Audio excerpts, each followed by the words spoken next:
아마 I 성향이신 분들 공감하실 거야. 친구들이 갑자기 무언가를 하자고 하면 당황스러워요. 그래서 어떤 말을 자주 하게 되냐면 지금? 갑자기? 이 말을 자주 하게 돼. 예를 들어서 친구가 우리 에버랜드 가자.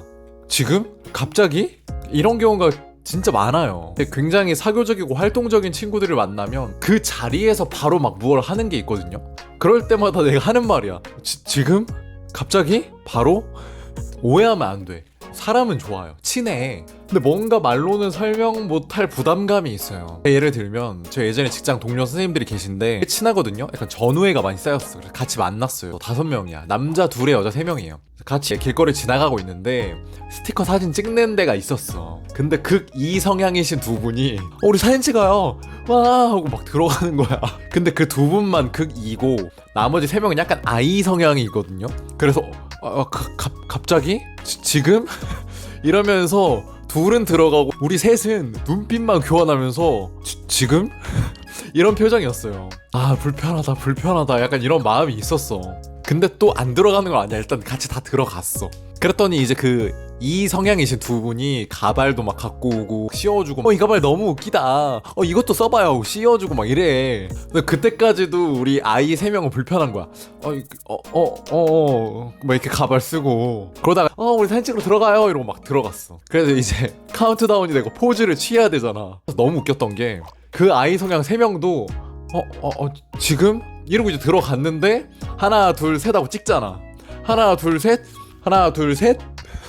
막상 그 찍는 카운트다운이 나오면 다 돌변해서 다 잘 찍어. 제가 봤을 때 I 성향들은 친한 사람들이랑 있을 때도 I 성향은 I 성향이더라고. 그치만 막상 사진 카운트다운이 나오면 정말 열심히 한다. 그래서 느낀 게 이게 사람이 불편해서 그런 게 아니고 그 갑작스러움에 부담감이 좀 느껴지고 당황하는 게 아닌가. 그래도 웬만한 거 다 같이 잘 즐기고 한다 이런 걸 느꼈어요. 근데 아무리 친한 사람이랑 있어도 못하는 게 있어 진짜. 뭐냐면 저 오락실 가면 펌프 있죠. 펌프. 와, 나 그거는 못하겠더라. 제가 오락실에서 웬만한 게임들 앉아가지고 하는 게임들 있잖아. 그런 거 다 하는데 펌프는 못하겠어. 이게 왜냐면 음악이 나오고 내가 그 위에서 몸을 적극적으로 움직여서 하는 걸 내가 모르는 사람들이 날 다 지켜보고 있어. 와, 이것 때문에 못하겠더라고. 그 이목이 집중되면 되게 신경 쓰이고 불편해지는 것 같아. 그 시선을 막 의식하게 되더라고. 더 잘해야 의식하게 돼요. 근데 아까 스티커 사진 찍을 때는 다 친하니까 포즈도 잘 취하고 잘 놀았단 말이야. 근데 오락실 펌프는 아무리 친한 사람이랑 같이 가서 해도 나를 지켜보는 사람들이 낯선 사람인 거야. 그니까는 못하겠더라고. 그 시선이 불편해. 또 뒤에서 기다리는 사람들이 있잖아. 또 나를 보고 있어. 그러면 막 의식이 되고 더 잘해야 될 것 같은 기분이 들고 뭔가 내가 실수해서 박자를 놓쳤어. 더 조금 막 부담스러워지고 그래 이게 자연적으로 그렇게 되더라고요. 그래서 제가 이제 펌프를 하려면 오락실에 나를 쳐다보는 사람이 아무도 없어야 돼. 그 오락실에 있는 사람들 모두 각자 자기 오락하는 거에 열중하고 있어야 돼. 그러면 할 수 있겠더라고. 그래서 제가 아이들도 많이 만나왔고 상담도 공부를 했었고 느끼는 게 아이 성향은 갑작스럽게 당장 뭘 하는 것에 대해서 부담감 그것들을 하기 위해 신중하게 생각해야 될 시간이 꼭 필요한 사람들 같아요. 친한 사람들이랑 있을 때도 어디 가자 하고 끌고 가면 지금? 이런 말을 자주 하게 되는 게 아닌가. 그리고 I 성향인데 F야. 굉장히 신중하고 또 타인의 시선도 많이 신경을 쓰는 게 아닌가. 물론 그렇기 때문에 더 타인을 배려할 줄 알고 공감 능력이 높아질 수도 있겠지만 이런 일상생활에서는 약간은 그 불편하고 부담적인 면이 조금씩 있었다. 근데 저는 좀 웃긴 게 대학 과제 할 때 앞에 나가서 마이크 잡고 50명이 앉아있든 100명이 앉아있든 내가 얘기한 게 편하더라고. 이제 여기서 깨달은 게 타인의 시선을 받으려면 내가 거기에 대한 준비를 하면은 괜찮더라고.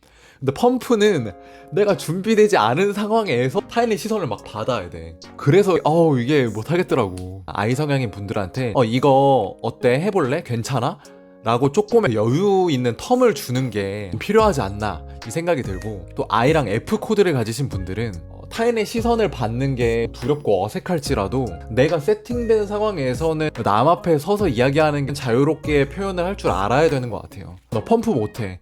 근데 또 대학교에서 조별과제 발표할 줄 알아야 되고 직장에서 프리젠테이션 할 줄 알아야 되고 면접 볼 줄도 알아야 되잖아. 그래서 세팅이 된 상황에서 내가 자유롭게 의사표현을 할 줄 알아야 된다. 어렵지만 시도해보면 좋겠다. 그렇다고 해서 펌프로 이걸 한번 단련해보겠어 이렇게 하지는 마시고, 발표할 기회, 면접 볼 기회가 생긴다면 타인의 시선이 두렵지 않을 만큼의 충분한 준비가 많이 필요한 것 같아요. 혼자 시뮬레이션 해보고 떠들어보고 자료 정리한 거 다시 보고 외우고 또 대본 써보고, 그러니까 이런 과정들이 I 성향을 가진 분들은 꼭 필요한 게 아닌가 생각을 합니다.